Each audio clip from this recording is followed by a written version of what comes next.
Hello, how are you guys today? How's y'all? Thank you so much for joining me on this wonderful afternoon.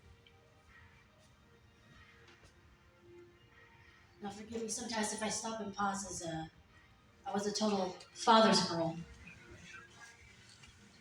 That man was the first love of my life and the man that I could count on. It is an honor and a privilege to tell his story today. Excuse the tears if it's okay. I usually have military bearing of this, so I do apologize. Joseph Hayes was a talented Hall of Famer. He was born in 1945, May 15th, in Manhattan, New York. His real birth parents were Willie and Louisa May. But unfortunately, during those times, his father was lynched in West Virginia. His mother soon followed afterwards because she couldn't handle the pain of it all, of losing my father's dad. So, my father had a sister named Mitzi, and she passed away when she was young. And he also survived by a twin, so there was two of him.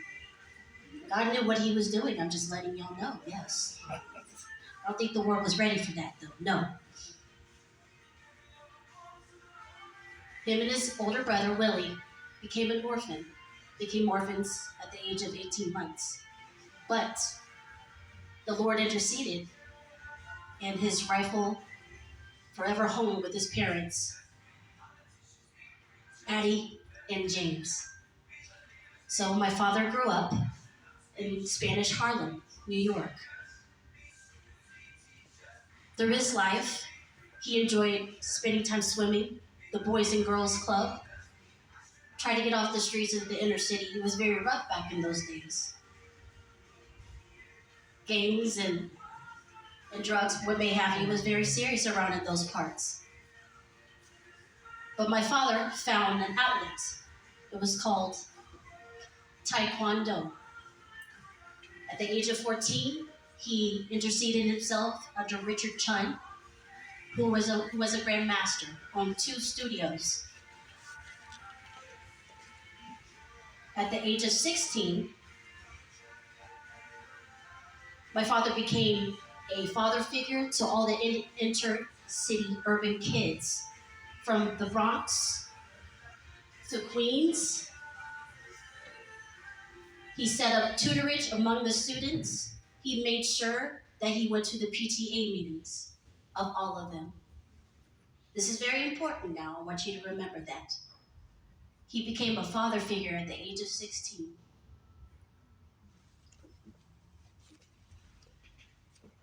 My father enrolled in the school, the karate school in the Bronx of St. Mary's. All of his students, it was including Gregory Hines, the actor and comedian. He was a very dear friend. Mr. Allen Bishop, he's not recognizable, but he was actually a Navy veteran as well. My father was also a recon Marine veteran at that too.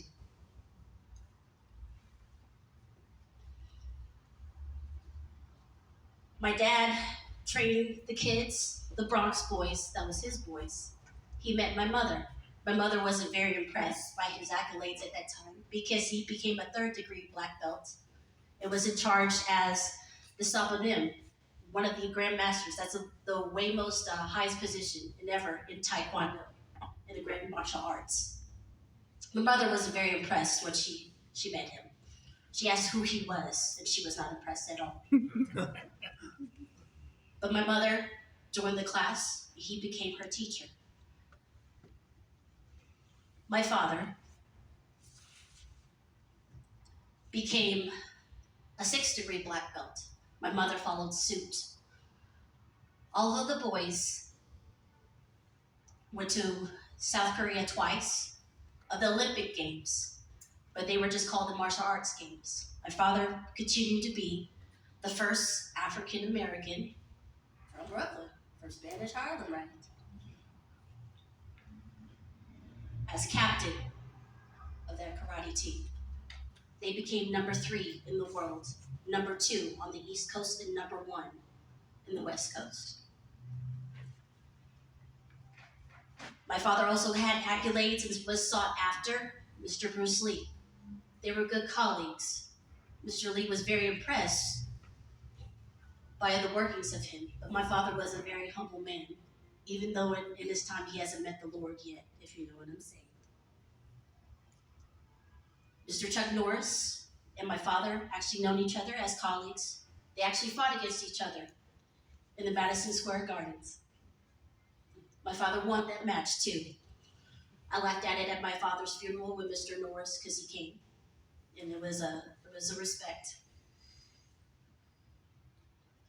After all these accomplishments, my father found the Lord through Pat Robinson, the 700 Club. He had so much bitterness and anger in a lot of aspects because they were trying to uproot from Harlem and from New York because it was so bad at that time. So God intervened and spoke to him, and my father gave his heart to the Lord. So my father and my mother uprooted my siblings, my older siblings. I came later, y'all. They uprooted to PA, but it happened there. My dad promised himself that he would never go back into karate because Taekwondo back then is a different service, very spiritual. And a lot of people don't understand that it's Americanized now, but when you're deep in your craft, you don't have the Lord's insight. So the Lord gave him a choice. You either want to serve me, become servant of choice, or follow your other way. It's not going to be pretty. So their house burned down in Pennsylvania. They went through a rough patch. And what happened was that they came to Dallas. Him and my mother got their graduation degree at Christ for the Nations, where they met a young man called Larry Lee, a wonderful, awesome man named David Shibley of Global Advance. At that time, my father was struggling and just was troubled that it's like, God, please use me. I just want to spread your love and your happiness, but also tell people about you because you saved my life. So my father became Larry Lee's bodyguard of Church on the Rock. My father actually helped deliver me in our old house that we used to have. It was a shack. It was a midwife and me in the Song of Solomon in the book of Psalms. And my mother, of course, too. She was there. She was there too. We moved into this wonderful house, my childhood home where I reside, and I bought back. So Joe and Nona were trying to figure out what to do. My dad said, well, Lord, what's my next calling?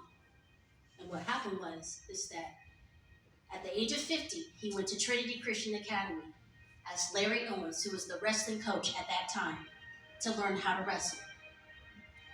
He always had the fondness for Dan Gable. If I can't do karate, well, Lord, let me do something else. So with that, he went into wrestling.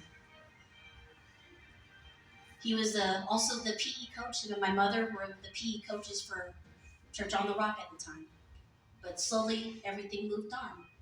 So he got his wrestling certification. And also, before the wrestling certification, him and Keith McKnight, a wonderful officer, created Rockwall Police Athletic League. My father and Officer McKnight started the program. Wasn't football players, I know. A lot of football players tried to come in too. Did not happen. They couldn't survive our workouts. Patrick Kelly of PK Flooring. He is a Golden Gloves champion. Kyle Murray. He is a Golden Gloves champion, left-hander. Mr. Nate Kelly, God rest his soul. He was a Golden Gloves champion. It was grit and hard work, and my dad just spread love and mentorship for kids from all backgrounds. Didn't matter who you were, what skin color you were, what background you were. And these kids from all these other backgrounds, I couldn't figure out, like, why are y'all talking to my father? That's just Baba. Baba means father in Chinese. I'm half Hawaiian Chinese because my mother was Hawaiian and Chinese.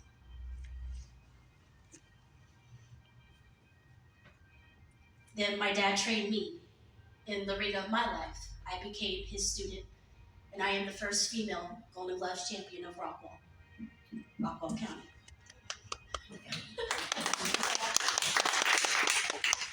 Through hard work and dedication, I had to figure out of a way where I could separate the training and the grit and to be disciplined in it in a way where I could use it in the ring of life.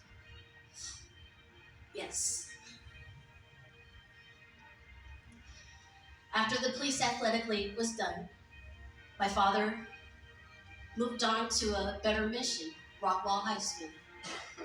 He became the little short black man, but with wonderful presence, guarding the gate at Rockwall High. Justin Holland became one of his wrestling students. He went up to Coach Ellis, Steve Ellis, invited this little man from Brooklyn with an unknown past, and let him become an assistant coach to Rockwall High. Because of my dad's insistence and his bravery, those boys were blessed. Every time the students came in, he asked about their grades. He made sure tutors were done. He insisted on everything. You know, he preached Jesus, but he preached from his heart and gave his heart to all kids. Just like his first students, we call them the Bronx boys.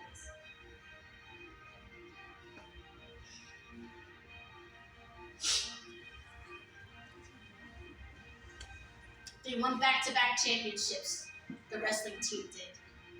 And it became a wonderful year and a wonderful season again and again. After my dad was done with that, he continued to be a bus driver. My mom continued to be a monitor for the special needs kids. The special needs buses were always ostracized because of how the babies were. I call them babies, so please excuse me. My dad didn't deject those kids just because they learned different and just because they had a disability. My dad gave their love to all. His bus was the worst bus before he drove it. He prayed every morning, got up at 4 o'clock in the morning, prayed over his bus. It was the most peaceful, successful bus on all 5 years of those terms with those children. As my father and my mother continued to grow a little bit older, I continued to working with them at Rockwall ISD. I was a bus monitor among the special needs bus myself. And then I rolled into the military. My brother rolled into the military as well. My sister did too.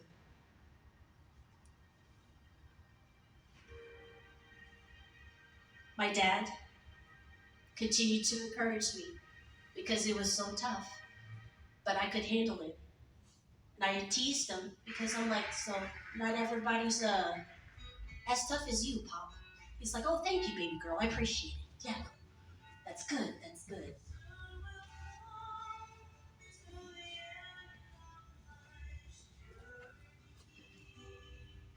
My father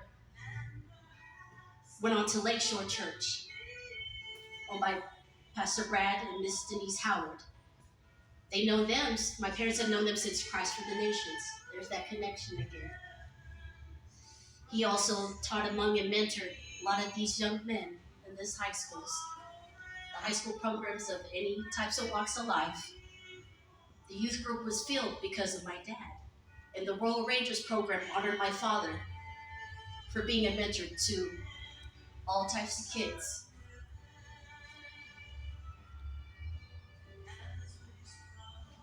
My father loved old Gaither homecoming. I was raised upon it.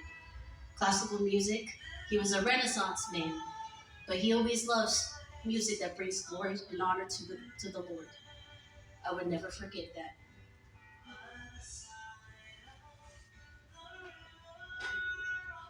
My dad won accolades. Number one in the world, number two in the world. Bruce Lee and Chuck Norris.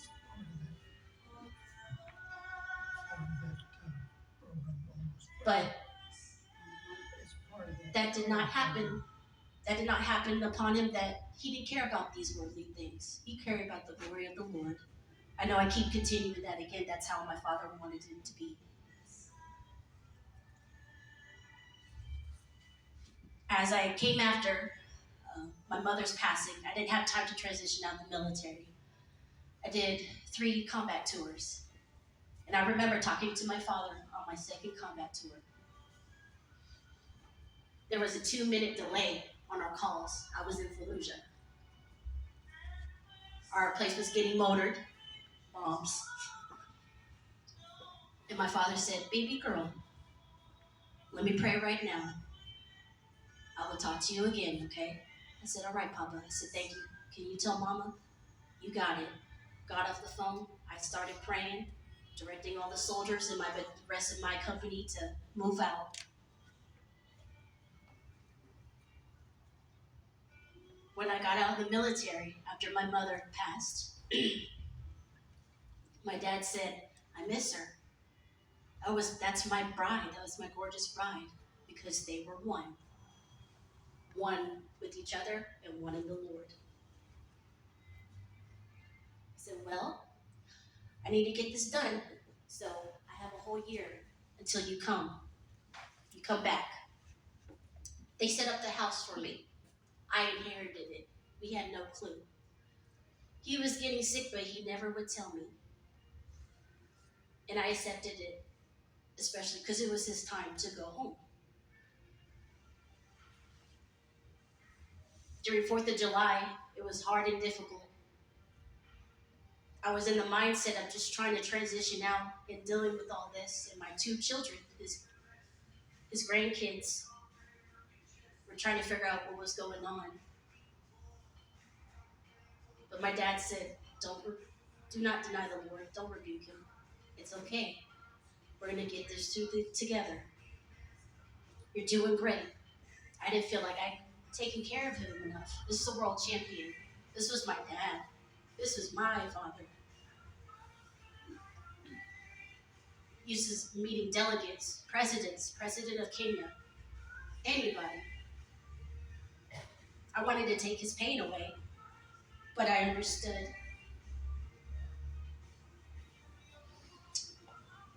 It was July, and July 4th, can't really do 4th of July anymore, Presbyterian Hospital, all of us kids had to make the decision to let go out of the tube out of his mouth. And all of us agreed it was time for him to go home. All 3 of us were sitting in the operation room, just watching him breathe on his own, like he was running a race. He actually asked a friend, one of his best friends, "You think the Lord will let me go in my sleep?" Now, when I think about that now in the operation room, I was like, wow, okay, you really do get your wish. Prayers do get answered. Hallelujah. So all 3 of us just stood there and sat there and laughed. And we're laughing about the times and the good times and the wonderful times that we have as a father. That was our dad. And I just kept glancing over at him because he kept breathing like he was running a race. And then he slowly took his last breath and went to sleep. All of us looked at each other.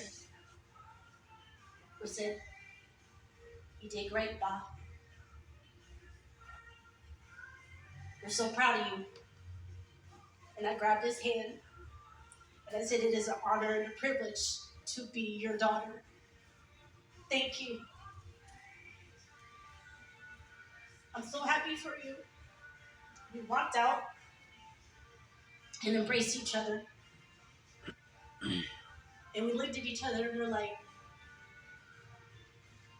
he's free, he's happy, he's young, he's smiling, and he is before the Lord.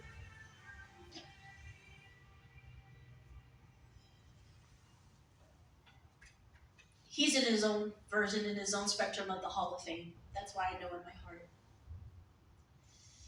Where Rockwall is the roots. Rockwall is the roots of me. I was born here, and I'm very proud. My dad went through some systematic racism. My father, even in his middle-aged years. I laugh about it now, so please excuse me. I'm a little veteran too, so just letting you know. The point is that he loved the Lord, but he loved to serve because he was a servant of choice. Yes, he had a lot of accolades, and I respect on that level of his training. Olympic. He walked away from the whole Hollywood dream.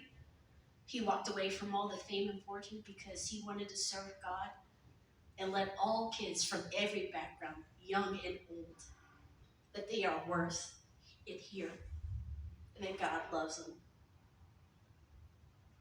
and that he is enough, and that these kids are enough, these people are enough. So to conclude that, I thank you so much for letting me tell my father's story. Less of the waterworks next time if you ever want me to come back, I'm just saying. But thank you so much. I really appreciate it.